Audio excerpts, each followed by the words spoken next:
Imaginez être sur les bords du Tibre, face au pont Saint-Ange, et partir à la découverte du château.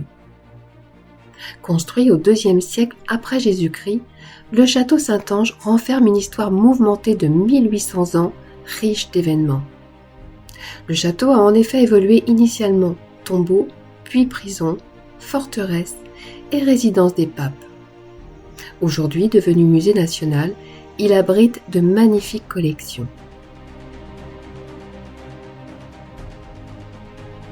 Ce bâtiment imposant avec une base carrée de 89 mètres de côté par 15 de haut impressionne par la présence d'un cylindre de 20 mètres de hauteur pour 64 mètres de diamètre, surmonté d'un autre bâtiment orné d'une splendide statue de l'empereur Hadrien. Pendant l'empire d'Hadrien, entre l'an 135 et l'an 139, le château Saint-Ange est édifié pour devenir le mausolée de l'empereur et de ses successeurs. Dès 139, les cendres du souverain, puis celles de son épouse, y sont déposées.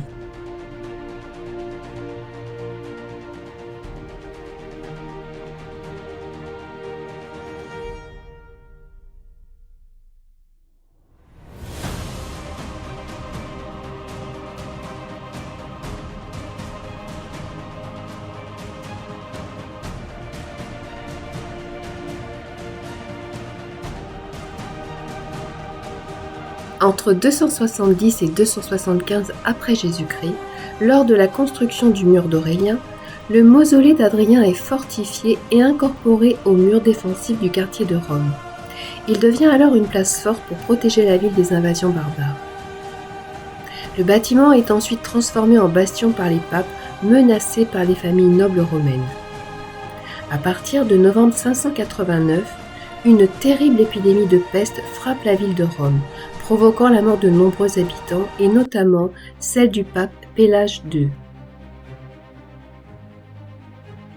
Son successeur, Saint Grégoire, réorganise la grande procession des litanies majeures de 3 jours. Alors que la procession s'approche de la basilique Saint-Pierre du Vatican, Saint Grégoire vit apparaître sur le mausolée d'Hadrien Saint Michel d'Archange, qui remettait son glaive au fourreau, signifiant la cessation de l'épidémie.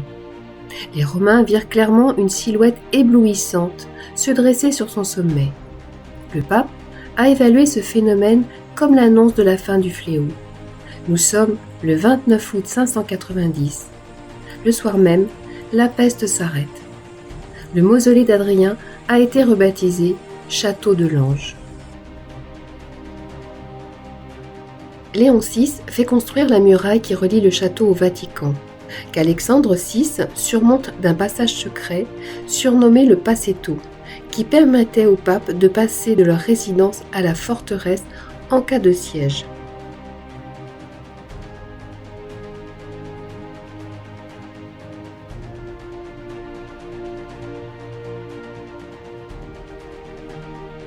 Le château s'associe à la justice et sert de prison. Il voit passer des personnages célèbres comme Galilée, ce fameux astronome italien dont les croyances religieuses étaient en désaccord avec l'Église. Jusqu'au XIXe siècle, le château servira à la papauté de prison politique. Il est transformé en musée en 1906 pour devenir le musée national du château Saint-Ange en 1925.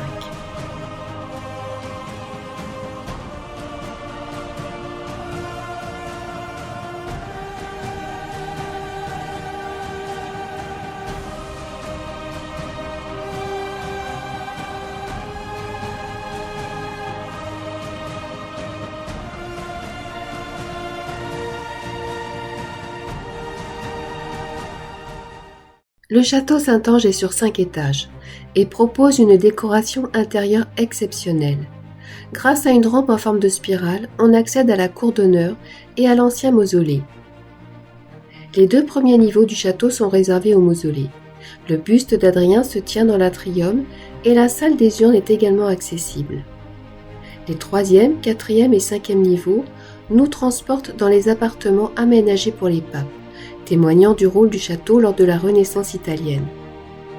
Les appartements pontificaux sont remodelés à travers une très longue série d'interventions et disposent de belles et spacieuses pièces décorées de nombreuses fresques précieuses.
La visite se termine par le chemin de ronde, le dernier niveau du château, qui offre une vue incroyable sur la capitale italienne.